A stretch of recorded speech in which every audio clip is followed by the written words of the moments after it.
Sejam bem-vindos a mais um Acredite Se Quiser. Eu sou o PH Carvalho e hoje eu tenho uma honra gigantesca de receber aqui no programa um dos maiores ufólogos do Brasil, o grande Antônio Faleiro. Boa noite. Isso aí, nós vamos bater um papo bacana logo depois da nossa vinheta.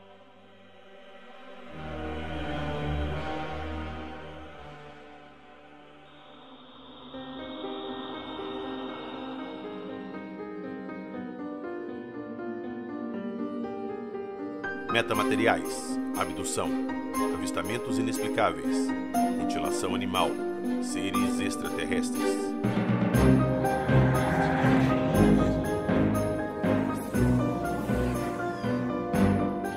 Acredite se quiser.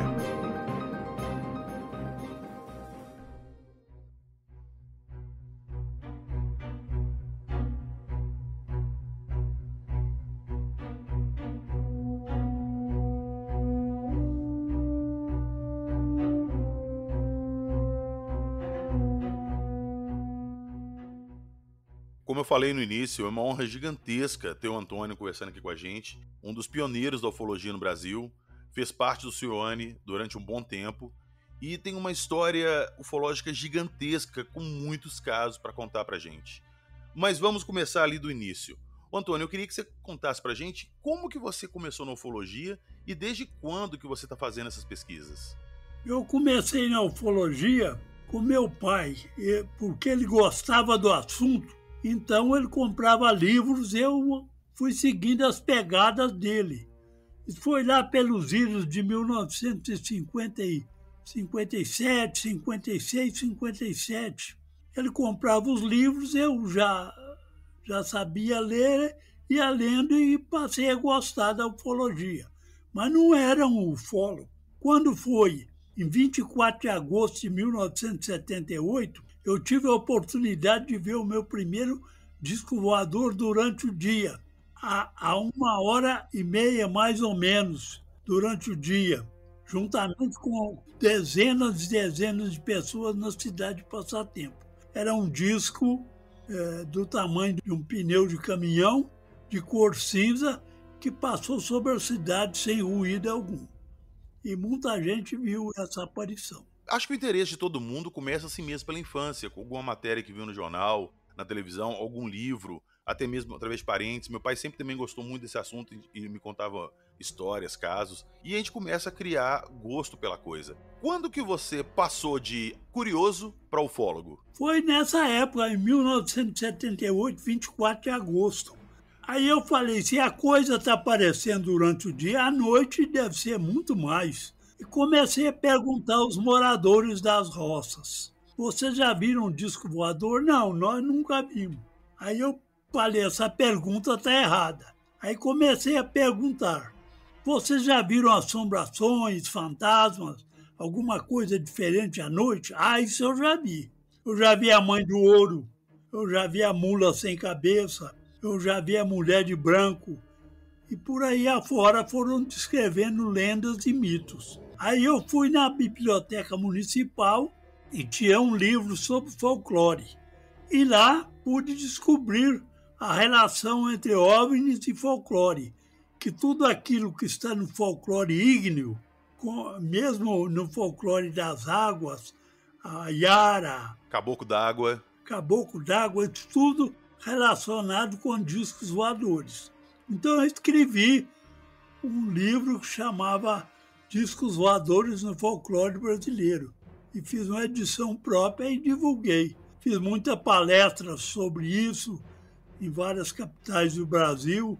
E foi assim que eu passei a ser um ufólogo de carteirinha, né? Não, muito legal. Inclusive, eu já quero deixar o convite para você para a gente gravar um episódio sobre ufologia e o folclore brasileiro, que eu acho esse assunto simplesmente fantástico. E eu acho que tem tudo a ver, porque geralmente essas pessoas mais do interior, mais no meio rural, quando avistam uma coisa dessas, eles não têm aquele conhecimento ufológico que a gente tem para falar é uma nave, é um disco, é alguma outra coisa. Eles vão relacionar com aquilo que eles imaginam, exato, do folclore deles. Então eles vão relacionar com a mãe do ouro, com a mula sem cabeça. Então, vamos guardar esse assunto, que nós vamos fazer um episódio sobre isso, porque hoje, na verdade, eu queria saber de você, das suas histórias tirando a parte do folclore pra gente falar mais tarde. Da ufologia mesmo, eu sei que você participou do Cioane durante um bom tempo, até o final da existência dele, né? E eu queria saber o que você descobriu de bacana nesse período, quais foram os casos que mais te marcaram.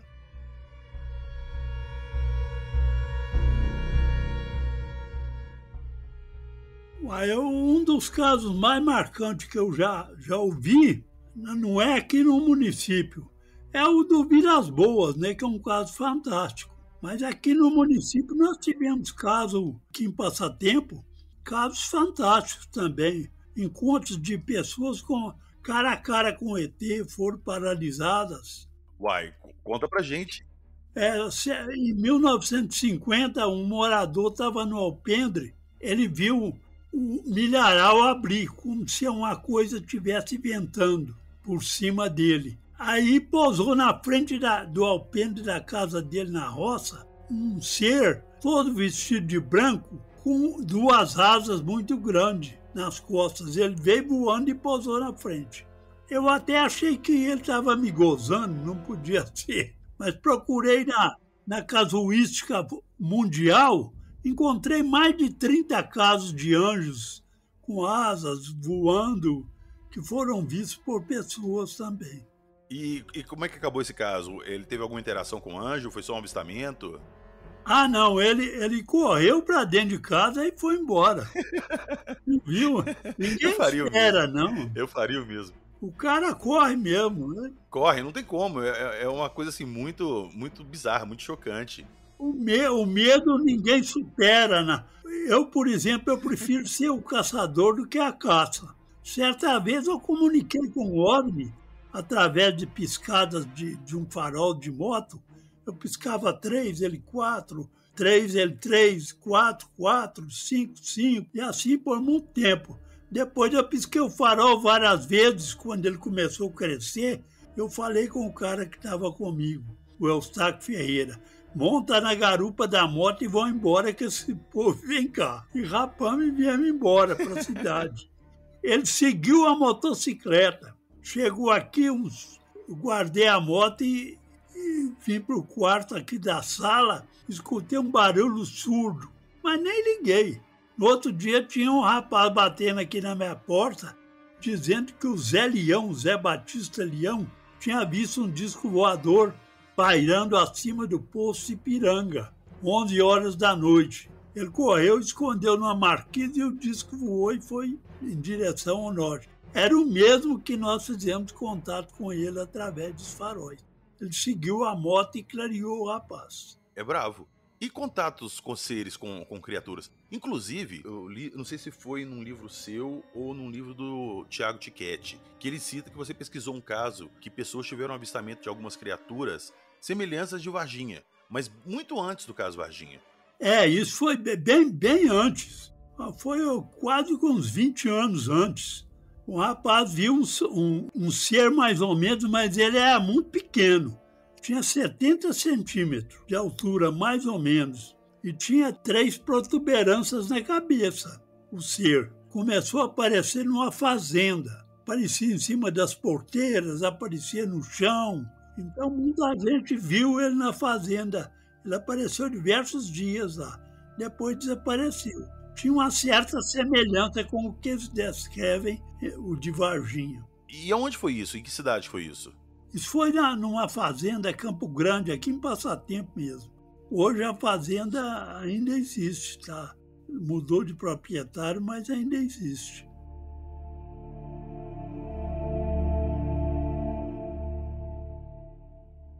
Eu vi nos seus livros, nas suas palestras, nos podcasts que você participa, você relatando que em Passatempo tem muito avistamento. Aí é praticamente um hotspot.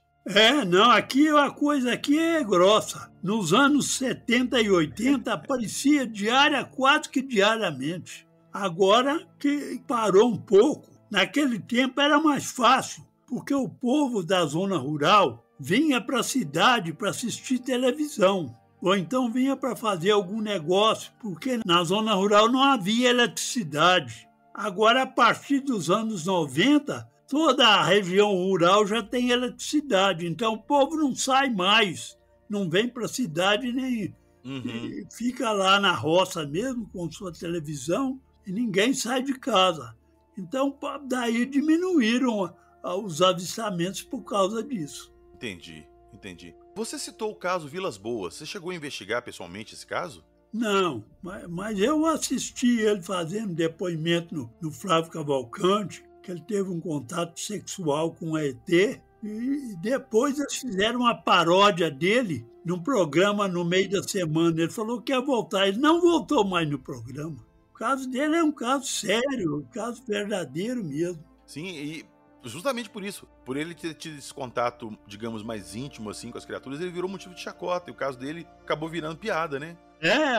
O Moacir Franco é que fez a paródia dele, ele contou no Flávio Cavalcante, aí ele não voltou mais lá, porque o caso dele era sério, não era um caso inventado, não. Tem muito relato aí mesmo em Passatempo de encontro de moradores com seres, relato de abdução, algum tipo de coisa assim?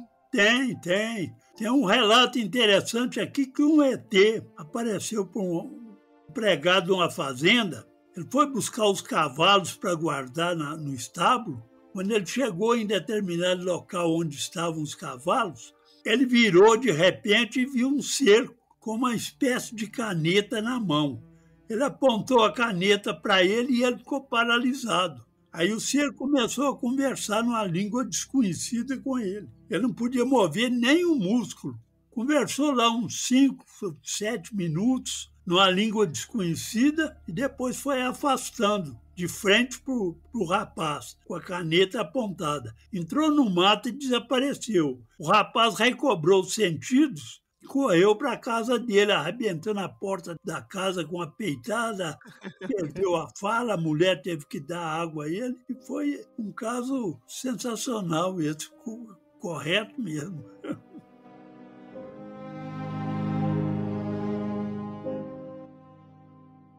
E saindo um pouquinho aí de Passatempo, qual o caso que você chegou a verificar assim, pessoalmente, que você foi investigar, que os casos, né, que mais te impressionaram, que mais te deixaram assim, não, realmente aconteceu alguma coisa aqui? Não, eu sempre saí muito, mas para fazer palestra, sabe?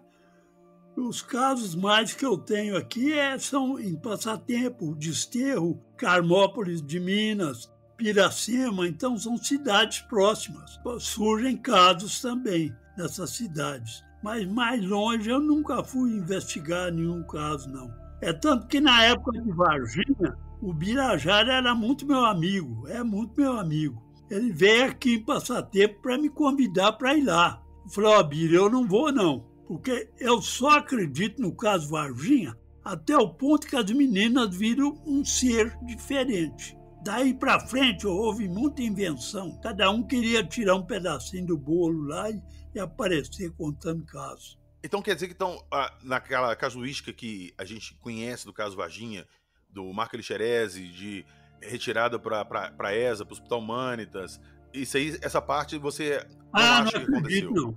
Não acredito mesmo. É interessante. Porque há muita contradição e apareceu gente lá no meio que queria aparecer demais e começaram a inventar muita mentira. Falaram que uma nave caiu. Ora, Varginha é uma cidade grande, até não é pequena. Mas se caiu uma nave lá perto de outra cidade lá, todo mundo ficava sabendo, ué. Diz que veio uma nave em chama, veio lá dos Estados Unidos, foi atingido por um míssil lá nos Estados Unidos. Papo furado isso. Tudo é invenção. Tudo é invenção. Olha, será que é? Tem certeza absoluta. Como é que vai cair uma nave aí perto de Belo Horizonte, que é uma capital? O povo que mora lá na roça começa a divulgar, passa... não tem jeito, não. O exército... Aquilo foi baseado naquele caso Roosevelt. Caiu uma nave lá, o exército cercou toda a zona para recolher a nave. Lá foi cercado. Mas aqui eu não acredito. O caso Roosevelt, ele é bem parecido com o caso Varginha, bem parecido. Eles copiaram o caso Roosevelt. As meninas podem ter visto o ET, não vou negar esse ponto, porque elas viram algo diferente. Mas dali para frente, estava cheio de ufólogo lá, o Birajara veio aqui me chamar. Falei, Bira, eu não vou porque eu não acredito nisso. Estão inventando uma opção de mentira. E não fui, não participei das reuniões deles. É uma minha opinião, né? Pode até ser verdade, mas que caiu nave lá, não caiu nave nenhuma, não. O caso Varginha, ele sempre divide opiniões. Tem gente que acredita cegamente, tem gente que, é igual você, não acredita muito. Até porque, se eu for parar pra pensar, é um caso muito grande, muito estranho. Ué. Até hoje, o Pacatini veio para Varginha e está levantando o caso Varginha. Tem muita gente que ficou com raiva de mim porque eu falava que não acreditava. Não, mas cada um tem sua opinião. O Jevaé, ele fez umas palestras lá em Varginha e me convidou. Mas da segunda vez ele ia fazer umas palestras lá. Eu falei, Jevaé, por que você não me convidou? Ele falou assim, você não acredita no caso Varginha? Que Deus o tenha, gente muito boa, Jevaé.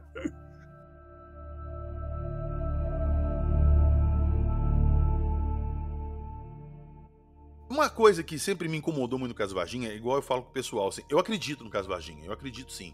Mas pra mim é muito estranho uma nave cair, mesmo que seja numa fazenda próxima à cidade, ela não caiu diretamente na cidade, e as criaturas que estavam na nave, ao invés de ficarem numa zona mais afastada, elas entraram no meio de uma cidade.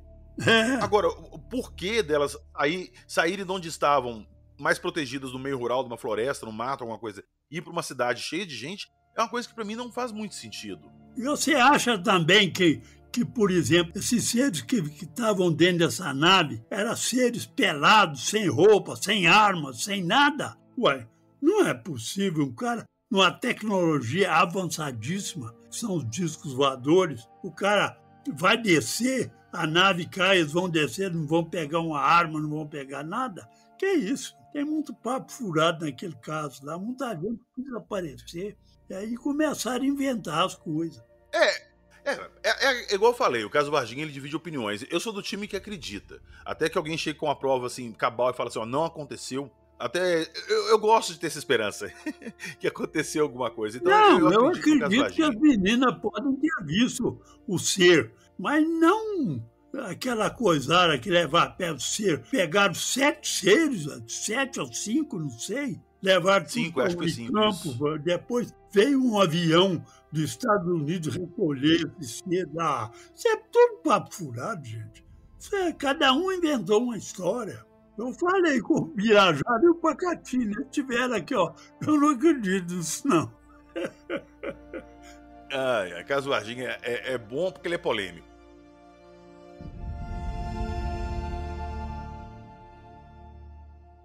Polêmicas à parte do caso Varginha, esses vários e vários casos que você investigou na sua região aí de passatempo e cidades próximas, tem registro em vídeo? Tem alguma documentação oficial desses eventos? Não, documentação sobre seres não tem. Tem a palavra da pessoa, que são pessoas que moram na roça, muitos nem conhecem, nem sabem o que é ficção científica, e nem sobre discos voadores, que relatam casos fantásticos. Agora, eu tenho fotos. Eu tenho uma foto de uma nave que eu tirei junto com a minha filha. Você vê perfeitamente o disco. E tirei uma foto também no dia 14 de junho de 1980, onde aparece uma nave-mãe. Aonde que foi? Aí em Passatempo?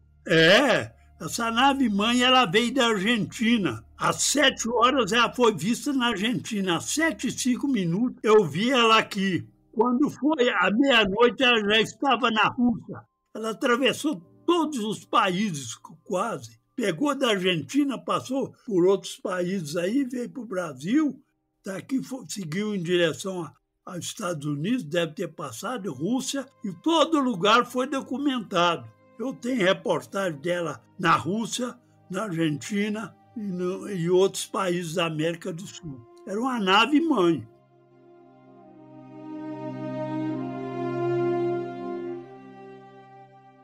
Você integrou muito tempo também o grupo de pesquisa do CIOANI, que foi um dos primeiros grupos de pesquisa ufológica do Brasil, se não o primeiro. Como é que foi isso? Como que você entrou lá e como que foi seu tempo junto com eles? Centro de Investigações de Objetos Aéreos Não Identificados, né? CIOANI. Isso. O meu pai é que gostava do assunto. Aí ele escreveu para lá. Aí eles botaram eu e meu pai como membros. Deram a carteirinha, eu tenho a carteirinha até hoje. 1971. Era um coronel do Exército que era o chefe do CIOANI. A gente pegava o relatório aqui e mandava para eles. Quando chegava no fim do ano, eles faziam um boletim e remetiam para a gente, com todos os casos que eles já coletaram. Eu tenho aqui 2 boletins com casos importantíssimos, com visão de seres e tudo mais. Era o Exército, a Aeronáutica, que pesquisava o assunto. E eles chegaram aí na sua região investigar algum caso que você chegou a relatar para eles? Não, nunca vieram aqui. Nunca vieram, mas eu sempre mandava os casos que eu pegava, mandava para eles. Tem até um boletim aqui que tem um dos meus casos publicado nele. Qual que é esse caso? Esse caso foi um avistamento diurno, que um rapaz viu um OVNI cinza sobre a cidade, pairando sobre a cidade. Só isso. Foi até muito simples, mas eu mandei para lá. Mas eles tinham casos importantes aqui, contatos com seres, naves que pousavam, e os seres faziam contato com pessoas. Tem muito caso interessante no boletim deles. E não são todos os casos, que eu recebi uns 100 casos, mas são milhares de casos no Brasil que eles recebiam. Eu imagino. Foi uma pena ter acabado, mas ainda existe esse órgão na Força Aérea, pesquisa OVNIs. Eles falam OVNIs, objetos aéreos não identificados. Eles não se referem exatamente a discos voadores, né? Mas tem esse departamento. Exato. Os objetos voadores não identificados são exatamente isso. Alguma coisa está voando e a gente não sabe o que é. Não é porque a gente diz que é um OVNI que é um disco voador. E você sabe, eu ia até te perguntar isso, você falou que foi uma pena que o CIOANI acabou. Você sabe os motivos que levaram ao encerramento do CIOANI? Não sei. Eu acredito que mudaram o coronel lá e o caso caiu em desinteresse dos outros, né? Era um coronel que gostava do assunto, né? E ele pesquisava também, né? Mas continua pesquisando ainda, só que em segredo, né? Não, mas sempre foi. Eu acho que esses projetos todos, tipo o CIOANI, o Blue Book, eram um modo de falar para as pessoas que eles estavam sim olhando, mas eles nunca tiveram a intenção de dar uma resposta verdadeira à população. Era só para falar que estava investigando.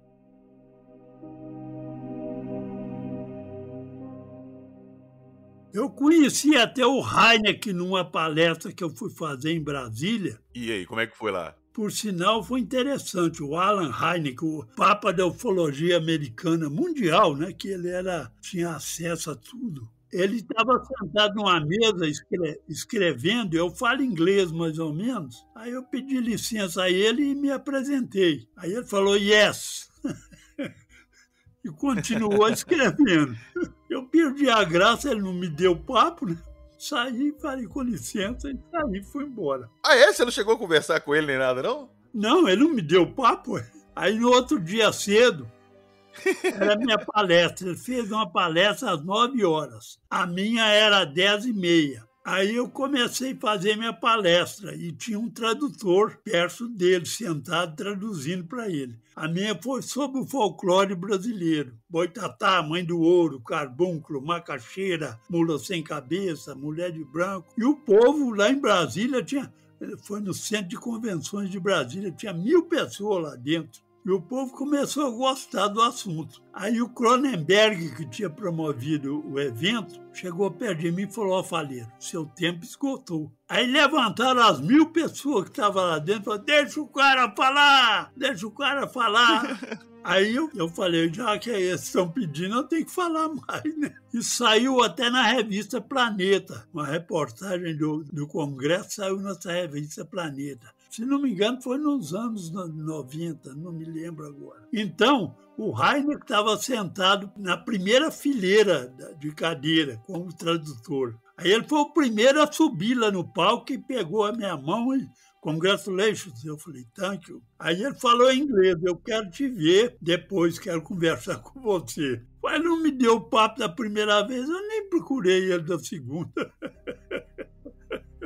Ah, pois é, fez pouco caso da primeira, né? Depois não adianta mais correr atrás. Ele me rejeitou, eu falei, agora que eu sou a estrela aqui do Congresso, e fui mesmo. Você pode pegar a revista Planeta da época, foi o segundo Congresso Internacional. O cara descreve lá, Faleiro foi o mais aclamado dos ouvintes e conta essa história que eu te contei, que o Corenberg chegou pedindo para mim parar, o meu tempo estava esgotado, o povo levantou e disse, deixa o cara falar. Foi sensacional. Muito legal. Deu a volta por cima. É. Eu tenho certeza que o Heineken falou muito da sua palestra pro povo dele lá depois.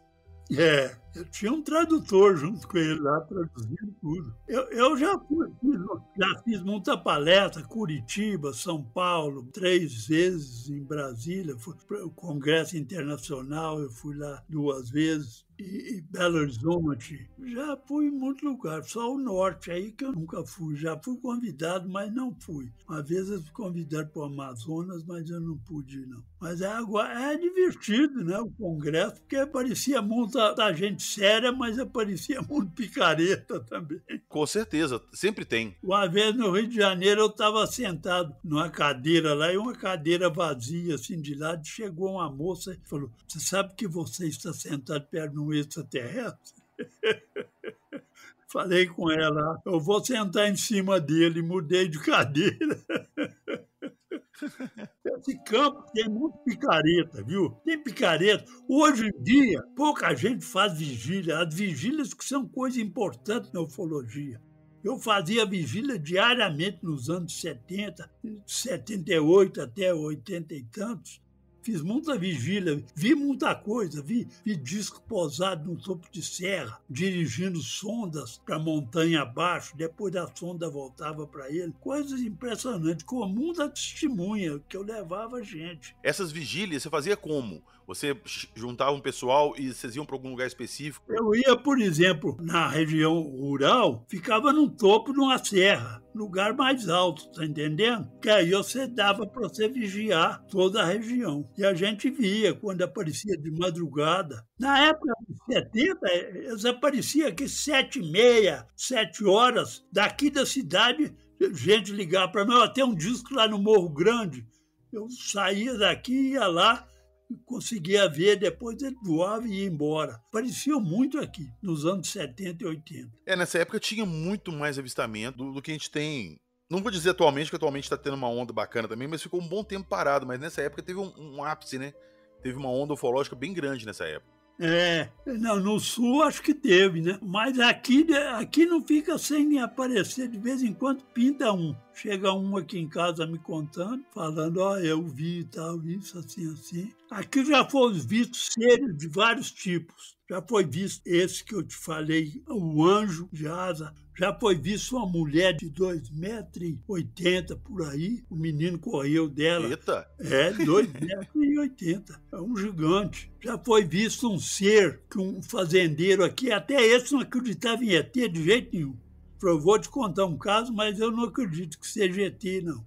Eu lá ia a cavalo para a fazenda. Quando eu vi no alto da Toca é um lugar que tem aqui, tinha uma cerca de arame e um homenzinho pequenininho, vestido com um conjunto caque, ele fazia zigue-zague numa cerca de arame, como se o corpo dele fosse fumaça. Ele passava um vão, virava, passava outro, atravessando a cerca de arame como se o corpo dele fosse de fumaça. Ele parou o cavalo, isso de dia, ficou olhando. Quando o ser olhou para ele, viu que ele estava espiando, correu, entrou no mato e desapareceu.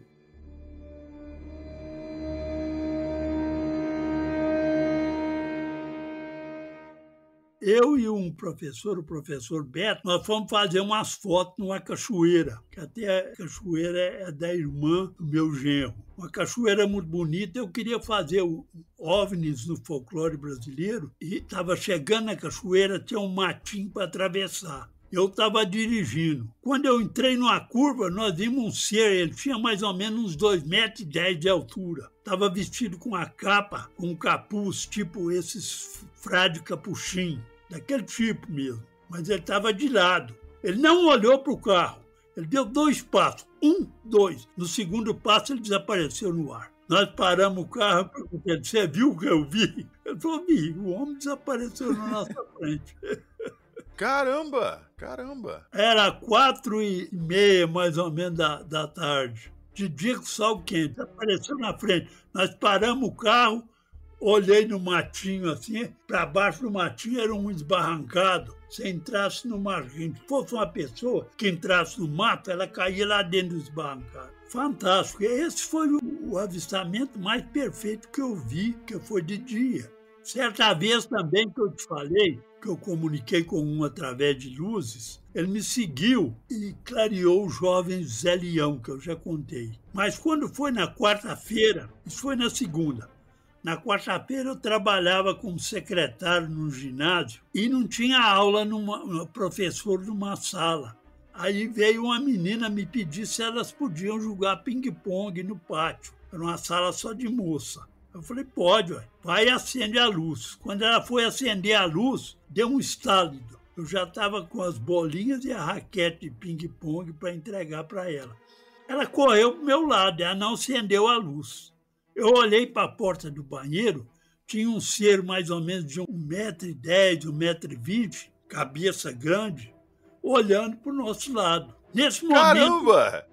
eu corri, ela correu para o meu lado, de medo, mas ela não viu o ser, porque ela veio de costa. E eu, olhando para a porta do banheiro, eu estava com os braços cruzados, olhando para mim. Aí eu corri no apagador. Ao correr no apagador e liguei a luz, não tinha mais nada. Corri no banheiro, olhei tudo, não tinha nada, nada desapareceu. Isso 2 dias depois que eu fiz o contato através de luzes com eles. Esse foi um que foram os dois, esse e o cara do meio do mato lá. Nunca mais vi mais nada.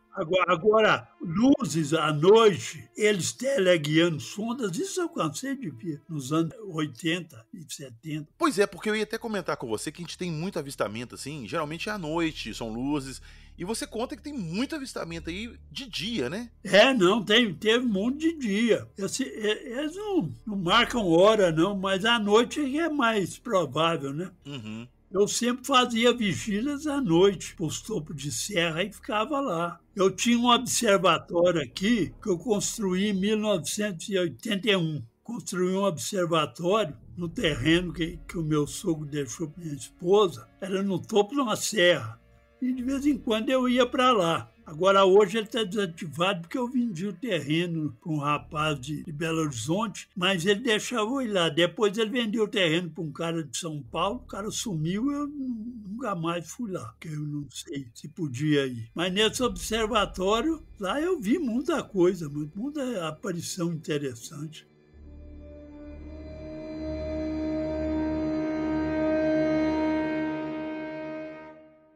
A gente comentou aqui de muitos casos que você investigou, que você presenciou, que são mais antigos. De um ano e meio pra cá, a gente tem tido uma onda ufológica bem forte, tem tido muito avistamento. Inclusive, a gente tem visto bastante nos jornais, na televisão, falando disso, que os governos de vários países estão abrindo os segredos. Você tem recebido relatos recentes? Tem tido avistamentos, contatos recentes? Não, sente muito pouco. Eu tive de um rapaz que viu um disco em forma de... viu só a parte da frente do disco, uma janelão grande, e ele estava de moto, aí ele encostou a moto num barranco, ele e um companheiro, esperou aquela coisa desaparecer e foi embora. Isso foi o ano passado. E também o ano passado eu tive uma senhora residente aqui na Praça Bolivar Andrade, que é para baixo da Igreja Matriz, na praça principal da cidadezinha. Passatempo. Ela viu no fundo da horta dela uma bola luminosa no chão. Quando ela abriu a porta da cozinha, viu aquela bola e de repente a bola soltou e foi embora. Era uma sonda que estava dentro da horta dela, no centro da cidade. Isso foi mais ou menos que época do ano passado? Acho que foi em janeiro. Janeiro do ano passado. E depois também teve um caso também que o sujeito viu numa zona rural aqui, Tombadouro, uma nave também, à noite. Mas só viu, não houve... Aqueles casos antigos que tinha... Aqui teve muito caso de abdução, mãe. Teve um caso aqui que o disco baixou em cima de 2 pessoas, um correu para a casa dele, o outro ficou parado. Ele ficou parado, aquela luz em cima dele, ele falou, seja o que Deus quiser. Era um sujeito até muito importante, conversava muito pouco. Seja o que Deus quiser, cruzou os braços no peito e perdeu o sentido. Acordou de manhã, lá para 6 horas da manhã, e o relógio dele tinha parado exatamente na hora do contato, às 11h15. Ah, ele foi abduzido, com certeza. Foi abduzido. Depois desse dia, ele falou, depois desse dia eu virei outro homem. Eu gosto de viajar, de passear, ir em festa. Ele não gostava de nada disso. Morreu de câncer generalizado. Ele ficou amarelinho da cabeça aos pés. Eu até fiquei meio, assim, com medo, porque podia ser até alguma coisa decorrendo do disco. Morreu uns 3 anos Eu depois. pensei nisso também, alguma radiação proveniente do disco. Exatamente.